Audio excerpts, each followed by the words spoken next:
Ayan, good afternoon mga idol. Good afternoon. Welcome po muli sa ating channel. Ito po muli ang inyong lingkod. Mabati ng isang magandang hapon. Yan mga idol Shoutout sa inyong lahat at nagpapasalamat ako doon sa mga nagko-comment sa aking content. Alam nyo mga idol, sa totoo lang, tayong mga vlogger,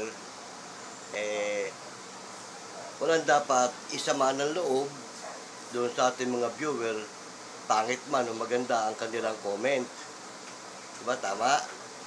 Kasi nagbablog ka hindi naman talaga lahat na magko-comment sa'yo maganda. Meron talagang mga nagko-comment na pangit ang comment nila, pero bilang isang vlogger ka, huwag mong daramdamin yon, di ba? Tama mga idol?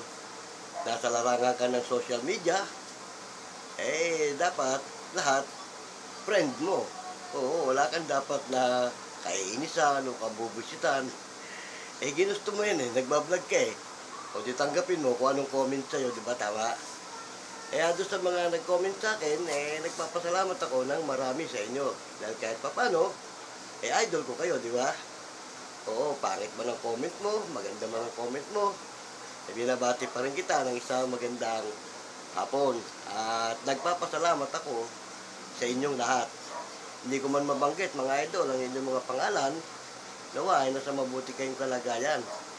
Oo, sana huwag kayong magsasawang mag-comment sa akin. Kahit pangit yan, tatanggapin ko yan. Talagang ganon, di ba?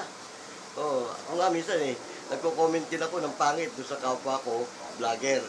Ganun talaga mga nagko-comment. Pag hindi nila gustuhan yung sinasabi ng isang nagbablog, nagko-comment siya ng hindi maganda. Di ba? Ganun lang yan. Kaya hindi dapat magdamdam ang sino mong mga vlogger doon sa kanyang mga viewer na nagko-comment. Kasi kahit pa paano, pangit man yung comment na yon, viewer mo pa rin siya. Di ba? Karagdagang bilang siya sa yung viewer. Di ba? Kaya ako, mga idol, okay lang sa akin kahit pangit ang comment nyo. O importante, nag-comment kayo, di ba? Ganun lang. Yan naman sinusundot ko lang ng maikli itong ating pagko-content. Wala naman tayo i-content, kundi magpapasalamat lang tayo doon sa mga viewer natin na mga nagko-comment, doon sa mga idol natin. Alam niyo mga idol, lahat kayo, idol ko kayo, wala akong pinipili sa inyo. Kabi-kabila, idol ko kayo. Oo, di ba? At wala akong dapat ipagdamdam doon sa mga pangit na comment. Dahil kasi normal yon. Normal sa isang nagbablog yun. Huwag mong i-expect na lahat ng magko-comment sa'yo ay panig doon sa mga sinabi mo. Tulad ng idol natin na nag-comment, di ba? Pangit man yung comment niya, okay lang yun. Normal yun.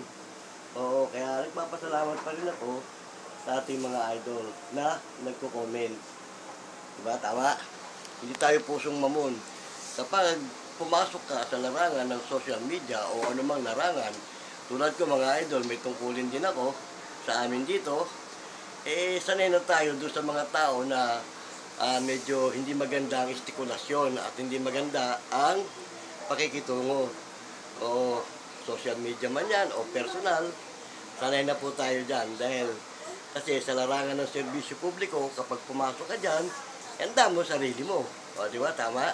At maging maamo ka sa kanila, maging mahinahong ka, anuman ang kanilang mga pananagda, basta wag lang tatapakan mismo yung pagkatao mo, okay lang yun. O, di ba? Tama? Normal lang yun na kung ano maririnig mo salita. Dahil kasi nasa larangan ka ng social media. O, di ba? At yan naman, siguro, yung mga idol natin dyan na hindi nagugustuhan yung sinasabi mo, normal lang yun na mag-comment sila na hindi mo rin magugustuhan. O, di ba? Tama? Kumbaga, give and take lang. Pangit yung sinabi mo sa kanyang pandinig. Pangit yung mga binobroadcast mo tungkol sa kanyang mga pandinig. O, di ba? Normal yun na pag nag-comment siya sa'yo, pangit din yung mapapakinggan mo sa kanyang comment o yung mababasa mo. Di ba? Tama? Kaya nga sabi niya, marunong kang tumanggap ng mabuti, ayaw mong tumanggap ng masama. Di ba? Ganun lang yan. Kaya tayo mga idol, wala tayong pinipili na ating mga idol sa larangan ng social media. Pangit man o maganda ang inyong mga comments, salamat ng marami sa inyo. Sabi nga ni Freddy Aguilar salamat sa inyo.